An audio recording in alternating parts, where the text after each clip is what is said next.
Assalamualaikum warahmatullahi wabarakatuh. Perkenalkan, nama saya Alvin Maulida Usnarahab. Saya dari Prodi Pendidikan Ilmu Pengetahuan Alam. Saya berada di semester 2. Nah, tujuan saya untuk membuat video ini adalah menyelesaikan tugas saya yang mana dibimbing oleh dosen kami, yaitu Bapak Rosman SPD MIHEM selaku dosen mata kuliah Pendidikan Ilmu Pengetahuan Alam. Nah, di video ini kami dan saya akan menjelaskan tentang Baitul Maqdis. Saya tonton dari video yang telah dikirimkan oleh dosen kami. Nah, sejarah Baitul Maqdis atau akar Palestina, yang mana kita ketahui bahwa Baitul Maqdis merupakan kiblat pertama umat Islam serta merupakan tempat suci bagi tiga agama, yaitu Islam, Nasrani, dan Yahudi. Nah, yang terjadi di Baitul Maqdis merupakan konflik kemanusiaan yang berkepanjangan. Nah, pada tahun 1980, lahirlah seorang pemuda yang akan menjadi Bapak Jones, seorang Yahudi yang berkebangsaan Australia. Pada saat itu, Yahudi kembali ke Palestina, Baitul Maqdis, atau kota Yerusalem. Pada saat Yahudi ingin kembali ke Palestina, yang memiliki tanah tersebut adalah orang Muslimin yang dinamakan dengan Khalifah Utsmani, yang dipimpin oleh Abdul Hamid II.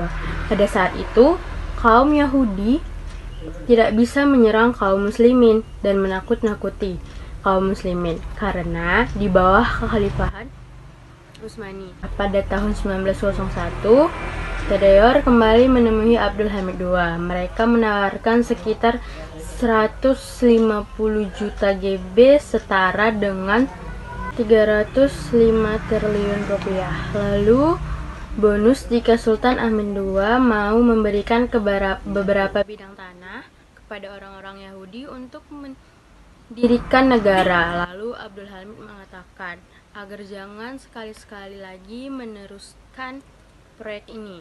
Aku tidak bisa memberikan tanah itu. Tanah itu bukan milikku. Tanah itu milik orang Muslim yang telah berjihad dan telah menyiramkannya dengan darah mereka. Setelah itu, Zanias tidak pernah datang kembali. Nah, pada tahun 722 sebelum Masehi, kerajaan Assyria menaklukkan kerajaan Israel. Pada kerajaan Assyria ingin menaklukkan kerajaan Yahudi, mereka terlebih dahulu ditaklukkan oleh kerajaan Babilonia. Lalu pada tahun 597 sebelum Masehi, kerajaan Babilonia kembali menaklukkan kerajaan Yahudi pada tahun 596 sebelum Masehi. Haikal Sulaiman dihancurkan pasukan Babilonia. Pada tahun 70 Masehi, pasukan Romawi kembali hancurkan Haikal Sulaiman dengan cara pengusiran pertama yang oleh orang Yahudi, mereka jadikan budak-budak. Pengusiran kedua, mereka diusir oleh tanah terjanji oleh orang-orang Romawi yang dikenal dengan diaspora. Pada akhirnya Yahudi terpecah dan ribut kembali dan dibagi menjadi dua. Yang pertama kerajaan Israel yang di utara, kedua kerajaan Yahudi di sebelah selatan. Terus menerus konflik di antara keduanya kerajaan sampai akhirnya ada satu kerajaan yang bernama Ashina yang melakukan kerajaan Israel yang ada di utara. Nah, itu tadi pahaman saya dan kesimpulan dari kedua video yang mengenai Baitul Maqdis tersebut.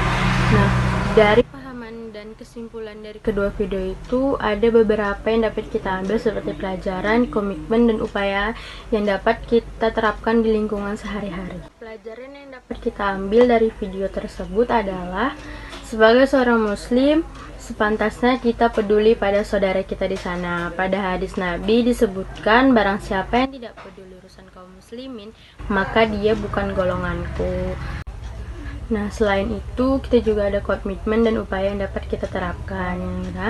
Yang antara lainnya adalah tidak boleh serakah, tidak mengambil hak orang lain secara paksa hanya demi kepentingan pribadi. Dari lingkungan sekitar kita bisa saling membantu sesama tetangga, sesama keluarga, dan diri kita sendiri. dan tidak mengambil hak yang bukan hak kita. Nah, baiklah, sekian dari video saya. Assalamualaikum warahmatullahi wabarakatuh.